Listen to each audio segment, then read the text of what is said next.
खास, तो चलो हमारे साथ, करना है खास तो चलो हमारे साथ, सिविल की बात गुरुजी के साथ। तो गाइस बीबीएस का सबसे जो इम्पोर्टेंट रोल है, पहले उसका इम्पोर्टेंस समझ लेते हैं, क्योंकि कंपोनेंट्स आपने भी साइट विजिट किया होगा, कंपोनेंट्स आप भी देखे होंगे। आज उसके टेक्निकल पार्ट में हम जरूर डिस्कस करेंगे, लेकिन ये बीबीएस करना ज़रूरी क्यों है इसके बारे में पहले थोड़ा सा जानकारी ले लेते हैं। तो गाइस आइए चलते चलते बात करते हैं, ताकि मैं आपको कुछ और इंपॉर्टेंट चीज़ें दिखा पाऊँ। तो गाइस जो सबसे इंपॉर्टेंट पार्ट रहता है इस चीज़ में वो ये रहता है कि आपको सबसे इंपॉर्टेंट है वेस्टेज को कम करना है। अगर आपके पास बार के बारे में एक प्रॉपर डिटेल है, प्रॉपर जानकारी है, साइट से रिलेटेड की ड्राइंग्स को कैसे पढ़ते हैं, बार की सेविंग कैसे की जाती है, तो उसमें वेस्टेज रोकना बहुत इंपॉर्टेंट पार्ट है कि वेस्टेज को किस तरह से रोका जाएगा। ये वीडियो गाइज ऑब्वियसली बहुत लंबा होने तो ज़रूर वाला है, लेकिन होपफुली आप इस वीडियो के साथ बने रहिएगा अंत तक, क्योंकि इसमें मैं आपको एंड तक सारी चीज़ें, बार की कटिंग करवाने से लेकर ड्राइंग को रीड करवाना और हर एक कंपोनेंट के बारे में हम पूरा प्रॉपरली जानने वाले हैं। तो आइए चलते चलते हम देख लेते हैं और क्या क्या चीज़ें होती हैं। तो जो बेसिक रिक्वायरमेंट है कि बीबीएस को अगर आपको उसके अच्छे एडवांस पार्ट में करना है तो उसको किस तरह से किया जा सकता है। सबसे इंपॉर्टेंट है आपने एक बार कैलकुलेशन सीख लिया, क्योंकि कैलकुलेशन जो हमारा फर्स्ट और बेसिक स्टेप है वो तो बहुत ज़्यादा ज़रूरी है। कैलकुलेशन के बाद जो पार्ट आता है वो आता है हमारा मेन उसका एक्सेल रिपोर्ट बनाना, कि आपने कैलकुलेशन सीख लिया, लेकिन अगर आपको एडवांस बनना है, आपको ग्रो करना है, तो एक्सेल का पार्ट बहुत ज़्यादा ज़रूरी है। तो गाइस जैसे कि आप देख सकते हैं मेरे पास यहाँ पर ड्राइंग्स है, मैं आपको थोड़ा सा ड्राइंग रीड करवाता हूँ। जैसे कि ये हमारे पास आप देख सकते हैं हमारे पास स्लैब का प्रॉपरली ड्राइंग है यहाँ पर, क्लियर। ये हमारा स्टेयर केस और छज्जे का ड्राइंग है, ये हमारा बीम की ड्राइंग्स है। इन ड्राइंग्स को प्रॉपरली सबसे पहले रीड करना होता है आपको। इनको जब आप एक बार अच्छे से प्रॉपरली रीड कर लेते हैं, उसके बाद जो नेक्स्ट इंपॉर्टेंट पार्ट आता है वो आता है इसको कटिंग करवाने का, क्लियर। जैसे कि आप यहाँ पर देख सकते हैं, ये मैं आपको ले चलता हूँ। यहाँ देखिए, ये हमारा जहाँ पर बार्स कट होके रखी हुई है प्रॉपरली शेप में, ये यहाँ पर मैं आपको दिखा देता हूँ। ये फुटिंग के लिए जो हमारी मैश लगने वाली है फुटिंग की, उसके लिए यहाँ पर बार्स को काट के रखा हुआ है, और ये कॉलम के लिए स्टीरअप्स का इस्तेमाल यहाँ पर हुआ है। तो यहाँ पर देखिएगा इस स्टीरअप कट के लगी हुई है ना। स्टीरअप की स्पेसिफिकेशंस के बारे में थोड़ा देख लेते हैं। ये 2 लेग्ड स्टीरअप है, 2LGST। जब सिंगल स्टीरअप होती है तो इसे हम 2 लेग्ड स्टीरअप कहते हैं। देखिएगा 2 लेग क्यों, देखिए इसके 2 हुक बन रहे हैं, क्लियर, 2 हुक बन रहे हैं। इसके एक लेग ये, एक लेग ये 2 लेग स्टीरअप हो गया हमारा, क्लियर। अब देखते हैं कि जब स्टीरअप की कटिंग लेंथ निकालते हैं तो उसमें क्या क्या स्पेसिफिकेशंस होते हैं। तो स्टीरअप की कटिंग लेंथ निकालने के लिए जो हमारा IS कोड में फॉर्मूला है, IS कोड 2502 में जो हमारा फॉर्मूला दिया गया है वो है, इसके सेंटर पार्ट से हमें कैलकुलेट करना होता है। इसके सेंटर टू सेंटर डिस्टेंस निकालना होता है। अगर आपको पूरी डिटेल एग्जैक्टली कैसे इसकी कटिंग लेंथ निकालते हैं और कैसे सारी चीज़ें इससे कैलकुलेट की जाती है, तो बिल्कुल आप हमारे वेबसाइट पर विजिट कर सकते हैं www.civilguru.com। उसमें आपको सारी जानकारी मिल जाएगी, ये सारी चीज़ें कैसे कैलकुलेट होती हैं, किस तरह से हमें सारी चीज़ें निकाली जाती है। 90 डिग्री यहाँ पर बेंड हुआ है हमारा, तो 90 डिग्री बेंड के लिए बेंड डिडक्शन एक और इम्पॉर्टेंट पार्ट है हमारा बीबीएस निकालने के लिए, कि अलग अलग एंगल्स में बार्स को बेंड किया जाता है। पहला होता है 45 डिग्री में बेंड किया जाता है, 90 डिग्री में, 135 डिग्री में, अलग अलग तरह से बेंड किया जाता है। इस बार को बेंड करने के बाद जो हमारा नेक्स्ट पार्ट आता है, इसको फ्रेमिंग करना। तो आइए मैं आपको यहाँ पर दिखाता हूँ। यहाँ पर जो हमारा फुटिंग के लिए मैश है यहाँ पर बन के तैयार है। यहाँ आप देख सकते हैं कि यहाँ पर फुटिंग का एक मैश रेडी है, फुटिंग का मैश तैयार है, फुटिंग में लगने वाला है। ये मैश यहाँ के फुटिंग में लगेगा। अभी हम चलते हैं फुटिंग के भी साइड को देखने के लिए कि फुटिंग में मैश किस तरह से लगता है। तो गाइस जो सबसे इंपॉर्टेंट पार्ट है फुटिंग के बारे में समझने की, कि जिसमें जितना भी स्टील लगा है, स्टील क्यों लगता है उसको अगर आपने समझ लिया तो बार की इंपॉर्टेंस भी आप समझ जाएंगे आसानी से। स्टील इसी वजह से इस्तेमाल होता है क्योंकि उस पर जो लोड आने वाला है, जैसे कि फुटिंग में कौन सा लोड के लिए हम डिज़ाइन करते हैं, पंचिंग लोड, यानी कि पंचिंग शेयर के लिए हम डिज़ाइन करते हैं। इसी वजह से इसके अलग अलग शेप्स, अलग अलग बार के डायमेंशंस और इसके डाया स्पेसिंग उसी लोड पर डिपेंड करता है कि जो पंचिंग शेयर को रजिस्ट करना है फुटिंग को, उसी के लिए ये स्टील का इस्तेमाल होता है उसमें, जिसमें कि अलग अलग डाया, अलग अलग स्पेसिंग का बार्स यूज़ होता है। तो अब हम चलते हैं इसको फुटिंग पर एग्जैक्टली साइड पर देखते हैं कि किस तरह से उसका यूज़ हुआ है। तो आइए गाइस हम डायरेक्टली चलते हैं हमारे फुटिंग के पार्ट के तरफ और देखते हैं कि किस तरह से उसका इस्तेमाल हुआ है। हम आज पूरे हर एक पार्ट में डिस्कस करेंगे प्रॉपरली, क्लियर। जैसे कि आप यहाँ साइड पर भी देख सकते हैं क्लियरली कि बीम भी हमारे सारे फ्रेम्स रेडी, यहाँ इन फ्रेम्स की भी स्टडी करेंगे हम प्रॉपरली, है ना। तो इन स्टडी के बाद आपको सारी चीज़ें क्लियर हो जाने वाली हैं कि किस तरह से हम कैलकुलेट करते हैं साइट पे अलग अलग चीज़ें। तो आइए मैं आपको दिखाता हूँ। यहाँ पर क्लियरली आरसीसी स्ट्रक्चर भी लग रहे हैं प्रॉपरली, है ना। आरसीसी स्ट्रक्चर के साथ यहाँ हमारा बीम का भी फ्रेम तैयार है, रेडी है आगे लगने के लिए। तो गाइस जैसे साइट में विजिट करते हुए और जो सारी चीज़ें हम यहाँ पर सीखते हैं, देखते हैं, यहीं हम इंजीनियर्स को गाइड करते हैं प्रॉपरली, उनको ट्रेन करते हैं ताकि वो आगे चल के जो उनका रियल एग्जीक्यूशन पार्ट है हमारे साइट का, जैसे आप देख रहे हैं यहाँ पर फ्लोर पीसीसी चल रहा है। फ्लोर पीसीसी, इसमें डिटेल पे आप एस्टिमेशन के बारे में जान सकते हैं हमारे थ्रू कि डिटेल में पूरे एक प्रोजेक्ट का एस्टिमेट किस तरह से किया जाता है, कैसे एस्टिमेट करना है। वहाँ पर आप देख सकते हैं कॉलम का रेनफोर्समेंट भी लग के रेडी है। इसके बारे में भी हम आते हैं, पहले हम चलते, आइए फुटिंग में चलते हैं और जानते हैं उसके बारे में डिटेल्स। तो गाइस थोड़ा सा ध्यान रखिएगा, यहाँ पर थोड़ा सा कीचड़ है तो हम थोड़ा सा बच के जाते हैं। होपफुली मैं हमारे कैमरामैन से रिक्वेस्ट करूँगा थोड़ा सा दूर से होके ले लें ताकि उनके शूज़ ना ख़राब हो जाएं। ओके गाइस, तो आइए थोड़ा सा राहुल सर आप थोड़ा सा पास आ रही है। तो गाइस सबसे पहले देखिए हम बात करते हैं जब फुटिंग के मैश की, तो यहाँ पर देख सकते हैं आप सबसे पहले हमको लगाना होता है, जैसा हमारा पीसीसी बेड तैयार हो जाता है तो नेक्स्ट पार्ट आता है हमारा कवर।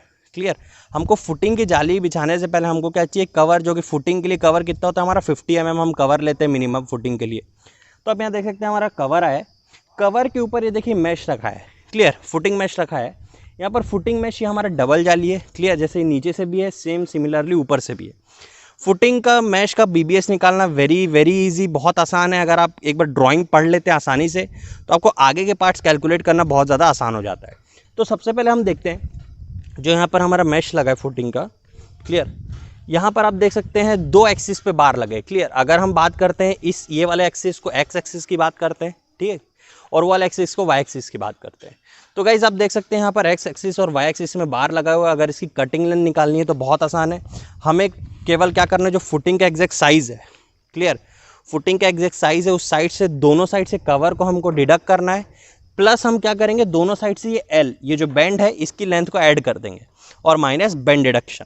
जब ये सारी चीज़ें करते हैं तो हम साइड में आसानी से निकाल सकते हैं। मैं आपको थोड़ा सा और क्लोजअप दिखाना चाहूँगा। राहुल जी आप आ जाइए, थोड़ा हमारे व्यूअर्स को और दिखाएं क्लोज से कि देखिए गाइस, जब मैं आपको दिखा रहा हूँ आप यहाँ देख सकते हैं ये, तो आप यहाँ पर देख सकते हैं कि ये देखिए अलग अलग स्पेसिंग में हमारे बार लगे हैं। आप यहाँ पर देख सकते हैं प्रॉपरली जो ये वाले एक्सिस में बार लगे हैं गाइस, ये देखिए इनकी स्पेसिंग अलग है। क्लियर, यहाँ पर स्पेसिंग अलग है प्रॉपरली, और जो हमारे वाई एक्सिस के अलॉन्ग बार लगे हैं यहाँ पर स्पेसिंग अलग है। क्लियर, यहाँ पर ये हमारा 12 mm का बार यूज़ हुआ है यहाँ पर फुटिंग में। क्लियरली अगर आपको पढ़ना है कि बार का डाया कितना है, अगर आपको स्टार्टिंग में कन्फ्यूजन होता है कि बार का डाया किस तरह से पढ़ा जाता है, तो आइए मैं थोड़ा सा और एक क्लोजअप दिखा देता हूँ। हाँ राहुल जी यहाँ पर लाएंगे, थोड़ा हमारे व्यूअर्स को दिखाएं गाइस। तो जो हमारा बार है उसमें आपको देखने को मिल जाता है यहाँ पर उसका क्या प्रॉपरली, उसके डाया क्या है और उसका ग्रेड क्या है, यहाँ पर आपको देखने को मिल जाता है। क्लियरली आप वहाँ पर देख सकते हैं कि वहाँ पर उसका डाटा लिखा है, यहाँ पर भी आप देख सकते हैं। क्लियर, FE 500 यूज़ हुआ है। नेक्स्ट बात करते हैं हमारे कॉलम के रेनफोर्समेंट की, कि जो कॉलम का रेनफोर्समेंट है ना, उस पर किस तरह से यूज़ होता है। जो हमारा फुटिंग का मैश है, फुटिंग के मैश के ऊपर जो हमारा कॉलम का जाली है, आप यहाँ पर देख सकते हैं प्रॉपरली, यहाँ पर पास में देख सकते हैं ये जो लेग है, जो हमारे कॉलम के लेग हैं, ये पूरे फुटिंग के मैश पर आए हुए हैं प्रॉपरली। कॉलम के लेग और फुटिंग के मैश पर वो रेस्ट कर रहे हैं आके। क्लियर, रेस्ट कर रहे हैं प्रॉपरली आके, उस पर रेस्ट करके पूरा ऊपर जा रहा है हमारा कॉलम। क्लियर, अब बात करते हैं कॉलम पे जो स्टीरअप लगा है ना, स्टीरअप जो कॉलम पर लगा है वो किस तरह से लगा है उसके बारे में देख लेते हैं, थोड़ी सी जानकारी लेते हैं। तो गाइज आप यहाँ पर देख सकते हैं कि यहाँ पर 4 लेग स्टीरअप का केस आया है। मैं आपको दिखाऊँ, ये जो स्टीरअप है यहाँ से ये वहाँ पर जाकर बाइंड हुआ है, उसके बाद उस तरफ से और एक स्टीरअप आकर यहाँ पर लगा हुआ है। तो ये एक ही पोजीशन पर 2 स्टीरअप लगे हुए हैं। ये 2 स्टीरअप को हम यहाँ पर जब पोजीशनिंग की बात करेंगे तो यहाँ पर हम बात करेंगे 4 LGST, 4 लेग स्टीरअप। क्लियर है गाइज, और जो स्टीरअप में हमारा बार यूज़ होता है वो होता है 8 mm डाया का। क्लियर, तो गाइज यहाँ पर ये सारी चीज़ें समझने के बाद जब हम बात करते हैं कि कॉलम की कटिंग लेंथ किस तरह से कैलकुलेट कर सकते हैं, किस तरह से निकाल सकते हैं, तो आप यहाँ देख सकते हैं सबसे पहले हमको क्या ऐड करना होगा। सबसे पहले हमें इसका लेग L ऐड करना होगा यहाँ पर, जो इसका डेवलपमेंट लेंथ कहते हैं हम इसे, और जो इसकी मिनिमम वैल्यू है वो रहती है 300 mm। ये जो डेवलपमेंट LD जो यहाँ पर दिख रहा है आपको, डेवलपमेंट जो कॉलम का निकला हुआ है, इसकी जो लेंथ होती है वो 300 mm। उसके बाद जब हम बात करते हैं कि हमारे पास बार अवेलेबल है 12 मीटर, है ना, तो कॉलम के लिए जो सबसे अच्छा स्पेसिफिकेशन होता है कि उसको हम किन किन अलग अलग शेप्स में कटवाएं, तो वो रहता है 5.5 मीटर और 6.5 मीटर के केस में हम बाहर को बहुत आसानी से कटवा सकते हैं। उसके बाद इसको लगाना होता है। अब ये अलग अलग डायमेंशंस में क्यों कटवाना है, सबसे पहली बात तो जैसे आप यहाँ पर ऊपर देख सकते हैं, मैं आपको दिखाना चाहूँगा, यहाँ ऊपर देखिए आप, तो आप यहाँ पर देख सकते हैं, अगल बगल बाजू वाले कॉलम पे भी आप देख सकते हैं, बाहर अलग अलग ऊपर नीचे अलग अलग डिस्टेंस पर कटा हुआ है। वो इसी वजह से कटा हुआ है क्योंकि जो हमारा कॉलम का फ्रेम है ना, वो वन टाइम में जितना भी लंबा बिल्डिंग है, चाहे वो 1 स्टोरी हो, चाहे 2 स्टोरी हो, चाहे 3 स्टोरी हो, एक ही बार में वो पूरे कॉलम का फ्रेम ऊपर तक नहीं जाता है। कॉलम ही सिर्फ एक ऐसा मेंबर है हमारे बिल्डिंग कंस्ट्रक्शन में जो स्टेज वाइज कास्ट होता है, स्टेज वाइज इसका कंस्ट्रक्शन होता है, जो कि अलग अलग लेवल्स में जाता है। इसी वजह से जो इसका फर्स्ट स्टेज है, यहाँ देख सकते हैं प्लिंथ लेवल के ऊपर तक, आप वहाँ पर भी देख सकते हैं प्लिंथ लेवल के ऊपर तक गया हुआ है। क्लियर, प्लिंथ लेवल के ऊपर तक गया हुआ है हमारा प्रॉपरली।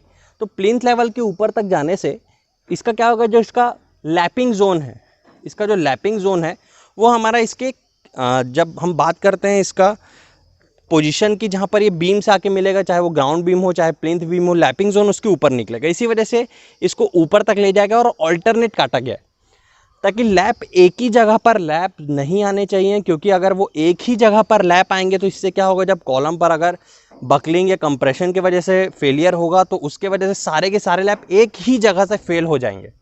इसी वजह से वो फेलियर को बचाने के लिए हम क्या करते हैं, जब कॉलम को अलग अलग लैपिंग जोन्स पे काटते हैं, अलग अलग डिस्टेंस में काटते हैं, और जो नियर अराउंड जो हमको डिस्टेंस मेंटेन करना होता है, जो डिस्टेंस बचाना होता है दोनों लैप के बीच में, वो रहता है 1 मीटर। क्योंकि 5.5 और 6.5 मीटर पर जब हमारी 12 मीटर की बार कटवाएंगे तो गाइज ऑब्वियसली 1 मीटर का हमारे पास उसमें स्पेसिंग और गैपिंग बचता है। इस तो गाइज जैसे कि मैंने आपको बताया था कि ऊपर जाकर छूटता है, जैसे अभी हम हमारे एक्सकेवेशन पार्ट में थे, अभी हम आ चुके हैं हमारे ग्राउंड लेवल पर। अभी आप देख सकते हैं यहाँ पर हमारा ग्राउंड बीम आके लगा हुआ है हमारे कॉलम पर, और ये जो ग्राउंड बीम है ये सपोर्ट, ये हमारा जंक्शन पार्ट हो गया। क्लियर गाइज, ये हमारा जंक्शन पार्ट हो गया जहाँ पर कॉलम और बीम आकर मिल रहा है। इस जंक्शन पार्ट से लैपिंग हमेशा, जो हम बात करते हैं कि कॉलम में लैप कहाँ आना चाहिए, वो आना चाहिए हमेशा सेंट्रल पार्ट पर।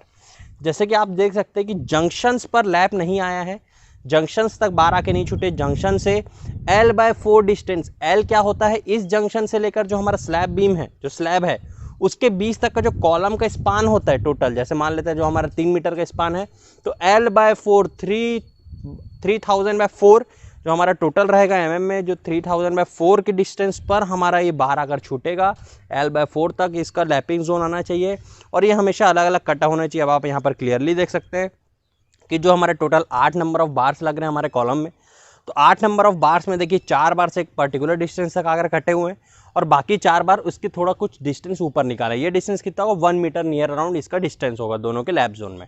क्लियर, अब आप देख सकते हैं यहाँ पर भी लैपिंग ऑल्टरनेट कटी हुई है। यहाँ पर ऐसा नहीं कि 4 बार अलग कटना है तो ये चारों के चारों एक अलग डिस्टेंस पर कट गए और ये चारों ऊपर निकल गए। यहाँ पर देख सकते हैं आप, ये भी ऑल्टरनेट है ना, ये भी ऑल्टरनेट लैपिंग है, ताकि जो हम फेलियर की बात किए वो प्रॉपरली इसको कोई भी फ़र्क ना पहुंचा पाए और ये प्रॉपरली कॉलम का बात कर पाए। क्लियर, तो इसमें जो कॉलम के केस में क्या हमारा जो कॉन्सेप्ट हो गया लैपिंग का, कि लैपिंग हमेशा इसके सेंट्रल पार्ट पर आता है, जंक्शंस पे कभी नहीं आएगा लैपिंग।